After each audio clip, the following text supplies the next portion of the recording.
पाठ।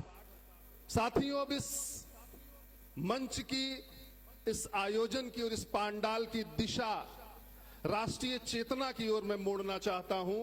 एक ऐसा रचनाकार जो अमेठी से लेकर न केवल प्रदेश के तमाम मंचों पे बल्कि राष्ट्रीय मंचों में आज की वीर रस की और ओज की सशक्त धारा का एक सशक्त हस्ताक्षर है और ऐसे मंचों की आवश्यकता बन चुका है जो अपनी रचनाओं में राष्ट्र की और इतिहास की गलतियों की बात करता है, जो लिखता है इस अंदाज में कि मैं सूरज का बेटा तम के गीत नहीं गा सकता हूं, मैं पीड़ा की चीखों में संगीत नहीं ला सकता हूं, मैं पीड़ा की चीखों में संगीत नहीं ला सकता हूं। ऐसा तेजाबी स्वर भाई अभिजीत त्रिपाठी हमारे बीच में है। हम निवेदन करना चाहेंगे कि आप अपनी ओज और शौर्य की रचनाओं के साथ पूरे पांडाल का वातावरण तेजाबी कर दें, ऊर्जा से भर दें। भाई अभिजीत त्रिपाठी।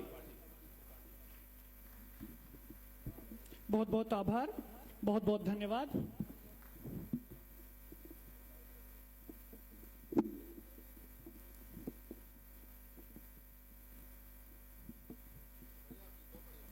प्रभु श्री राम की चरण रज से पवित्र हो चुकी, प्रभु श्री राम की चरण रज से पवित्र हो चुकी साहित्य एवं राष्ट्रवाद की उन्नायक अमेठी की पावन धरा में मैं अभिजीत त्रिपाठी आप सभी गणमान्य मनीषियों को प्रणाम निवेदित करता हूं। ये अमेठी है जिसने सदैव इतिहास के स्वर्णिम पृष्ठों पर अपना नाम अंकित किया है। ये वो अमेठी है जहां पर मलिक मोहम्मद जायसी पद्मावत लिखते हैं। ये वो अमेठी है जहां से वन गमन के समय प्रभु श्री राम अपने चरण रखते हैं। ये वो अमेठी है जहां पर राजर श्री रणंजय सिंह शिक्षा की पौध लगाते हैं। चार पंक्तियों से मैं अमेठी की बात करते हुए अपना काव्य पाठ प्रारंभ करता हूं कि है गांव सरीखा शहर एक, है गांव सरीखा शहर एक जहां साधु तपस्वी रहते हैं, धर्म त्याग और शौर्य सहित जहां शिक्षा के सागर बहते हैं, राष्ट्र धर्म हित वीर जहां खुद हार मृत्यु के कहते हैं, नाम गूंजता है भारत में लोग अमेठी कहते हैं। यहां पर तमाम बेटियां बैठी हुई हैं, नारी शक्ति विराजमान है। आज हर एक क्षेत्र में बेटियां कीर्तिमान गढ़ रही हैं। अभी आप देख रहे होंगे सुनीता विलियम्स कल वापस जो आएंगी, उन्होंने तमाम कीर्तिमान गढ़ दिए वहां पर रह करके। हो सकता है उनकी जगह कोई पुरुष होता तो ये सोच करके कि वापस नहीं जा पाऊंगा, अब तक मैं प्राण त्याग चुका होता। तब पंक्तियां पढ़ता हूं कि सगुन मनाओ सोहर गाओ, शगुन मनाओ सोहर गाओ, हाथ उठाकर शोर मचाओ, बर्तन चूल्हा दूर हटाकर इनकी भी तकदीर बनाओ, प्लेन उड़ाती शौर्य दिखाती आसमान तक जाती हैं, सुनो बेटियां भारत की अब सोना जीत के लाती हैं। और जो अभी बात कह रहे थे, कुछ एक पंक्तियां मैं चाहता हूं, तमाम गणमान्य लोग बैठे हैं, कुछ एक पंक्तियां अच्छी बात हो जाए। मैं अपनी विधा की तो बातें करूंगा ही, राष्ट्र को जागृत करना ही मेरा काम है, क्योंकि तुलसी कबीर दिनकर भूषण की परंपरा का गायक हूं। तुलसी कबीर दिनकर भूषण की परंपरा का गायक हूं। देशद्रोहियों पर तना हुआ मैं राष्ट्रवाद का सायक हूं। तो मुझे कुछ एक पंक्तियां मैं चाह रहा हूं, थोड़ा सा विधा से हटेंगी, 2 मिनट। मातृ शक्तियां बैठी हैं और मैं भी अपनी माँ का लाडला बेटा हूं, तो 2 पंक्तियां। उसे चांद में भी नजर आती है 100 कमियां। ये बच्चा जिसका भी हो इसको बिठा दीजिए। मैं मानता हूं ये भारत का भविष्य है, लेकिन मेरा वर्तमान खराब कर रहा है अभी। उसे चांद में भी नजर आती है 100 कमियां, उसे चांद में भी नजर आती है 100 कमियां, पर मेरे मुखड़े को वो बेदाग कहती है और मैं कुछ बुझा सा रहता हूं आजकल, पर मेरी माँ मुझे घर का चिराग कहती है। और एक पंक्ति प्रभु श्री राम को समर्पित करता हूं। अभी मैंने कहीं पर सुना कि वास्तव में बात मुझे सत्य भी लगी कि जब जब सीताओं ने स्वर्ण हिरण की चाह की है, आज के समय में भी है कि जब जब सीताओं ने स्वर्ण हिरण की चाह की है, तब तब उन्हें राम से बिछोह सहना पड़ा है। तो मैं बात करता हूं कि हम क्या हैं। मैं राजधर्म आदर्शों का आयाम नहीं बन पाऊंगा, मैं राजधर्म आदर्शों का आयाम नहीं बन पाऊंगा, वचनबद्ध प्रारंभों का अंजाम नहीं बन पाऊंगा, कोटि कोटि सत्कर्मों का मैं धाम नहीं बन पाऊंगा, तुम सीता मत बनो प्रिय, मैं राम नहीं बन पाऊंगा। और दो एक पंक्तियां और कि सब कुछ तय है, सब कुछ तय है, कुछ भी अब अगर मगर और काश नहीं है। सब कुछ तय है, कुछ भी अब अगर मगर और काश नहीं है। पूज रहे हैं हम सब पत्थर, क्योंकि इंसानों पर विश्वास नहीं है। हाँ, बहुत बढ़िया, थैंक यू बेटा। देखिए, जो लोग सो रहे हैं, मैं फिर से बता दूं, तालियां वालियां बजाते रहिए, क्योंकि मोबाइल का नेटवर्क वहां आता है जहां टावर होता है, और तालियां वो लोग बजाते हैं जिनके हाथों में पावर होता है। कहा जाता है कि किसी को दिल्ली जाना हो तो वो उत्तर प्रदेश आता है, और अगर उत्तर प्रदेश में लखनऊ में काबिज होना हो तो अमेठी आना कंपलसरी है। तो अमेठी वालों के हाथ में बहुत पावर है, एक बार दिखाइए जरा। चलिए, कुछ एक पंक्तियां, अब अपनी विधा की तरफ मुड़ता हूं। ये ज्ञान की बातें हो गई, अब मेरा काम है लोगों को जागृत करना। बहुत दिनों तक अंधियारे में, बहुत दिनों तक अंधियारे में हमने भी रातें काटी हैं, बहुत दिनों तक अंधियारे में हमने भी रातें काटी हैं, पर दुनिया के कल्याण हेतु वैक्सीन भी बांटी है। याद करिए वो कोविड का समय, जब हमारे वैज्ञानिकों ने वैक्सीन बना करके दिखा दिया कि हम हैं जो मानवता को सुरक्षित रखने वाले हैं, और पूरे दुनिया के देशों को बांटते रहे। ये अलग बात है, अपने यहाँ के कुछ लोगों को हजम नहीं हो रही थी। हाँ, लेकिन उन्हीं के लिए वो अगला प्रधानमंत्री हम लोग बुलडोजर बाबा को बनाएंगे। हमारे यहाँ कहा जाता है कि जो लोग पत्थर पूजते हैं उनको पत्थर पूजने से भोले बाबा मिल जाते हैं, और जो लोग पत्थर फेंकते हैं उनको बुलडोजर बाबा मिल जाते हैं। बहुत दिनों तक अंधियारे में हमने भी रातें काटी हैं, बहुत दिनों तक अंधियारे में हमने भी रातें काटी हैं, पर दुनिया के कल्याण हेतु वैक्सीन भी बांटी हैं, और हमने इस धरती पर रहकर उस आसमान को फाड़ दिया। तुमने झंडे पर चांद बनाया, हमने चांद पर झंडा गाड़ दिया। एक मुक्तक और कि हम लोगों ने तो ये त्योहार मनाया होली का। कुछ लोगों को बड़ी रंगों से भी दिक्कत होती है। कहावत है, वो स्वानों पर रंग नहीं डालना चाहिए, नहीं तो भौंकने लगते हैं। तो दिक्कतें हो रही थी। तो देखिए, रंगों का कोई धर्म नहीं होता है, कुछ लोगों ने बांट लिया है, पता नहीं क्यों।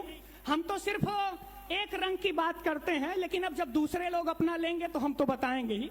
एक मुक्तक, हम रंगों में कभी बंटे ना, हम रंगों में कभी बंटे ना, नहीं देश को बांटा है। हम रंगों में कभी बंटे ना, नहीं देश को बांटा है, और विखंडन इच्छुक गालों पर हमने ही मारा चांटा है, और विखंडन इच्छुक गालों पर हमने ही मारा चांटा है। हम सत्य सनातन के अनुयायी, हम सत्य सनातन के अनुयायी, अपना विश्व समूचा है। हर रंग की है इज्जत दिल में, हर रंग की है इज्जत दिल में, पर भगवा सबसे ऊंचा है।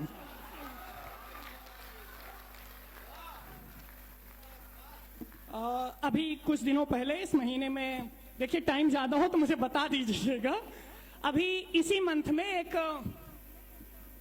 हमारे महापुरुष की पुण्यतिथि थी, वीर पेशवा बाजीराव फर्स्ट की।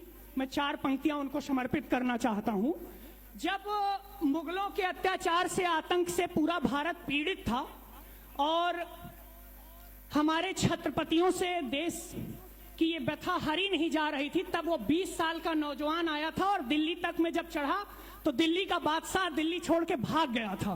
तब पंक्तियां पढ़ता हूं, 4 पंक्तियां, कि जब मुगलों के आतंकों से पूरा भारत आतंकित था, जब मुगलों के आतंकों से पूरा भारत आतंकित था, और वीर मराठों का पौरुष भी हुआ कलंकित था, तब सत्य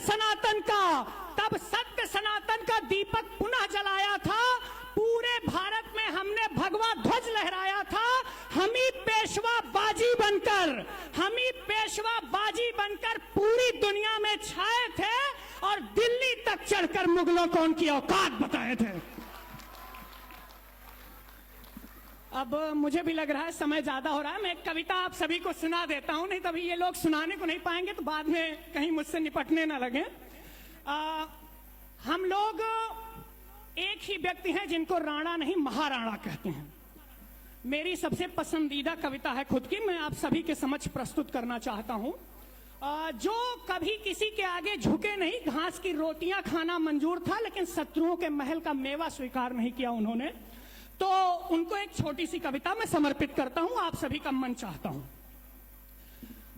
अकबर का संदेश लेकर के मान सिंह महाराणा प्रताप के पास जाते हैं। महाराणा प्रताप जी जवाब देते हैं, वहीं से कथानक है छोटा सा और कविता प्रारंभ होती है। कह दिया प्रताप ने झुकना अब तक हमें नहीं आया, अकबर का संदेश हमें ये मान सिंह बिल्कुल ना भाया। हम क्षत्रिय गर्दन कट जाए पर गर्दन नहीं झुकाते हैं, शत्रु के आगे जो झुक जाए सब कायर उन्हें बुलाते हैं। हम झुके अगर तो संग्राम सिंह तक स्वर्ग में भी शर्मिंदा होंगे। अब मेवाड़ के घर घर में फिर बप्पा रावल जिंदा होंगे। इतिहास में हमको बहुत गलत पढ़ाया जाता है।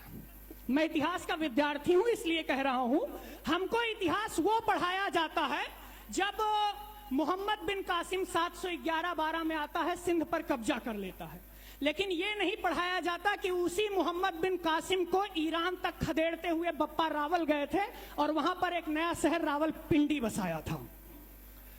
हमको इतिहास पढ़ाया जाता है कि महमूद गजनवी आया था जिसने सोमनाथ लूटा था, लेकिन ये नहीं पढ़ाया जाता है कि वही जब कश्मीर पर आक्रमण करने गया तो रानी दिद्दा ने इतनी बुरी तरह से उसे हराया था, दोबारा कश्मीर की तरफ आंख उठा करके नहीं देखा। ये हमारी नारी शक्ति थी, इतिहास में लोगों ने गायब कर दिया है, मार्क्सवादियों ने। इसी तरह से तमाम चीजें होती रही और हमारे महापुरुषों को गायब करते रहे ताकि हमारी नस्लों को कायर बना सकें। लेकिन मैं आप सभी को जगाने आया और मैं हमारे मंचों पर जब तक इस पीढ़ी के लोग रहेंगे हमारी नस्लें कायर नहीं होने पाएंगी।